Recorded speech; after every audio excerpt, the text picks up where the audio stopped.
Ahoj. Ahoj tady vzadu. Nás vás bylo líto, víte, tak jsme si říkali, že takovou jako malou show uděláme i tady pro vás dozadu. Abyste aspoň můj zadek viděli zblízka.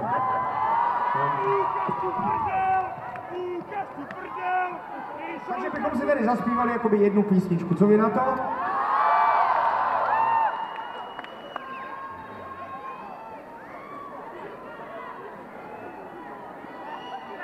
Takže dá se říct, že já jsem téměř připraven.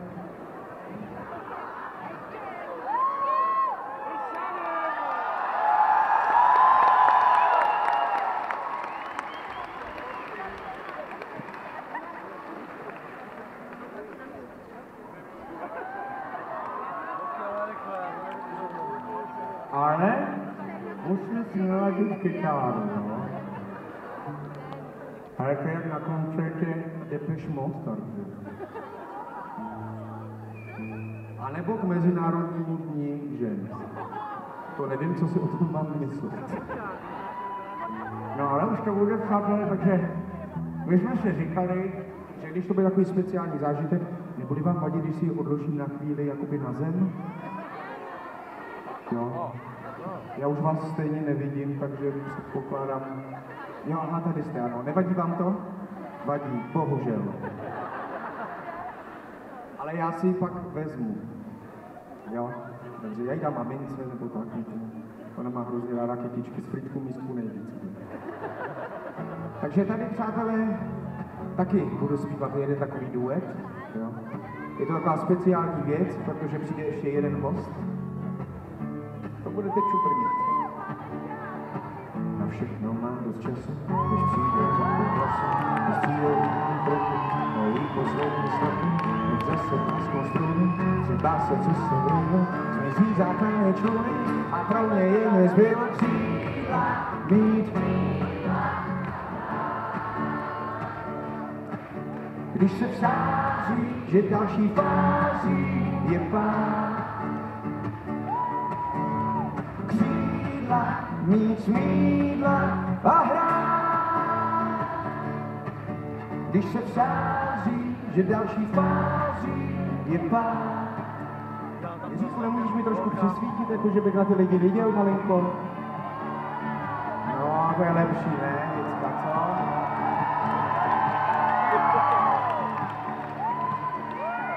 Takže pozor, a teďka přichází ta chvíle, když teďka všichni zavřete oči, tak ho uslyšíte. Přijde Jarin, ale on je takový plachý, takže jestli nezavřete oči, nepřijde. Jo? No zavřete ty oči, co tak čumíte furt? Ano, už máte, takže může. Jarine, pojď.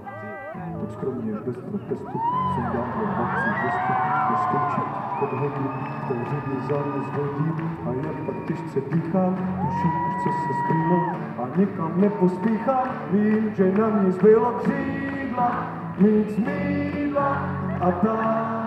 A teď zase já. Když se vsází, že další fází je pád. A teďka vy. A křídla.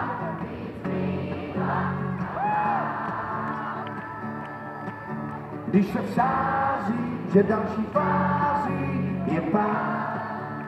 A jak jste si všimli, tak on je to vlastně duet pro dva chlapy, jo?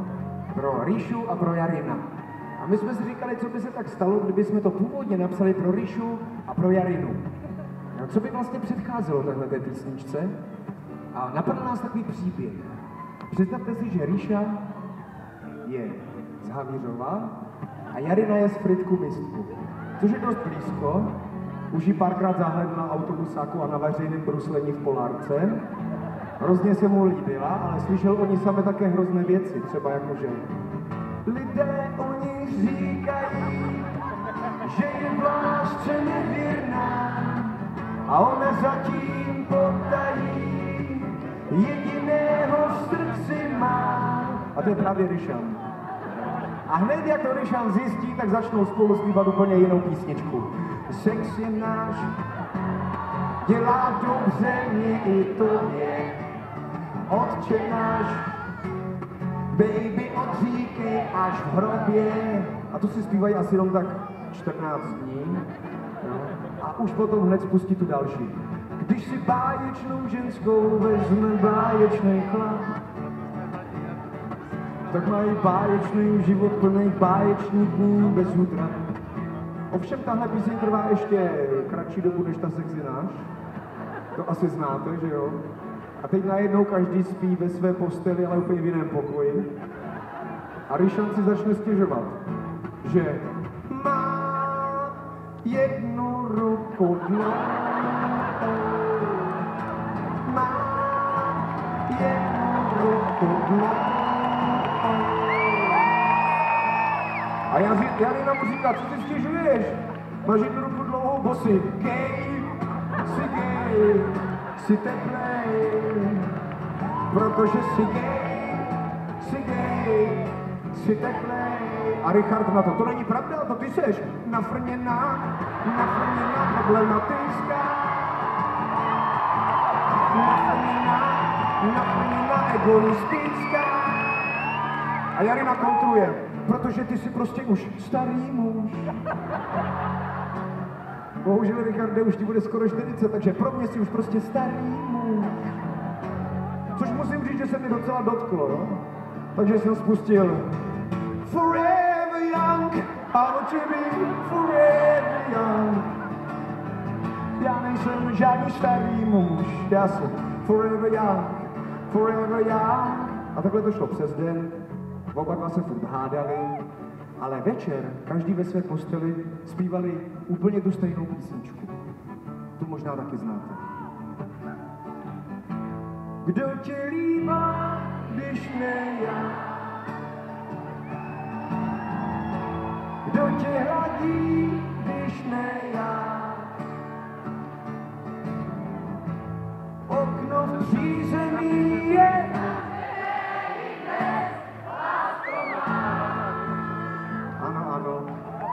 a oni to zaslechli z těch pokojíčků, které měli každý na druhé straně té dlouhé chodby svého domu. Otevřeli dveře a skoro ve zpomaleném záběru vyběhli naproti sobě se slzama v očích a už věděli, co bude ta jejich společná píseň. Paní Pičo! Ne, paní Pičovou. To sice taky, ale já jsem myslel jinou.